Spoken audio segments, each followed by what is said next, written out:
অনুষ্ঠিত খাদ্য অধিদপ্তর নিয়োগ পরীক্ষার প্রশ্নের সমাধান দেওয়া হলো। অফিস সহকারী কাম কম্পিউটার মুদ্রাক্ষরিক পদে পরীক্ষা হয়েছে 26 সেপ্টেম্বর 2025।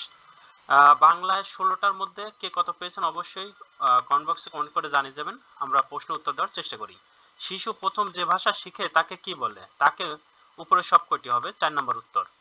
আমার সোনার বাংলা গানটির সুরকার কে? রবীন্দ্রনাথ ঠাকুর। 4 নম্বর উত্তর। যিনি বক্তৃতা দানে পটু তাকে এক কথায় কি বলে? এক কথায় তাকে বাগ্মী বলে, অর্থাৎ 3 নম্বর উত্তর। শুক্রবার বিদ্যালয় বন্ধ থাকে বাক্যে বিদ্যালয় শব্দটি কোন কারকে কোন বিভক্তি? এটা কর্মে শূন্য বিভক্তি। ক নম্বর উত্তর। বাংলা ভাষার মৌলিক অংশ কয়টি? মৌলিক অংশ 4টি। ক নম্বর উত্তর। কেসেগুন্ড বাগধারার সঠিক অর্থ কোনটি? এর সঠিক অর্থ পুনরায় আরম্ভ করা, অর্থাৎ খ নম্বর উত্তর। গুদাম শব্দটি কোন বিদেশি ভাষা থেকে বাংলা ভাষায় স্থান করে নিয়েছে? এটা পর্তুগিজ ভাষা, অর্থাৎ খ নম্বর উত্তর। কপালকুণ্ডলা উপন্যাসটির লেখক কে? এর লেখক বঙ্কিমচন্দ্র চট্টোপাধ্যায়। নিচের যুগল শব্দ কোনটি সঠিক? দুর্নীতি মুমূর্ষু, অর্থাৎ ক নম্বর উত্তর। মন মাঝি শব্দটি কোন সমাস? এটি রূপক কর্মধারয় সমাস। বসুমতী শব্দের অর্থ কি? এর অর্থ ধরিত্রী। 3 নম্বর উত্তর।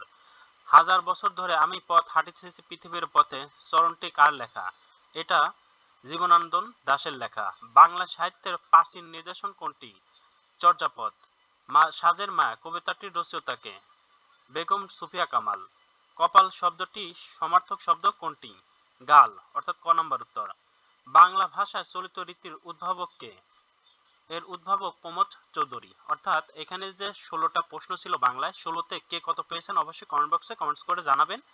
আর ভবিষ্যতে যারা অন্যান্য পদে পরীক্ষা দেবেন তাদের খাদ্য অধিদপ্তর জব রিভিউ এই বইটির পিডিএফ সংগ্রহ করে নেওয়ার অনুরোধ জানাচ্ছি। পিডিএফ এর মূল্য 40 টাকা। যারা নিতে চান তারা এই নম্বরে হোয়াটসঅ্যাপের মাধ্যমে যোগাযোগ করে পিডিএফটি সংগ্রহ করে নিতে পারেন। আর অন্য যে বাকি 3টা অংশ পার্ট রইল সেই 3টা পার্ট পরবর্তী ভিডিওতে আমরা আলোচনা করব। ততক্ষণ তো চ্যানেলটি সাবস্ক্রাইব করে আমাদের পাশে থাকবেন।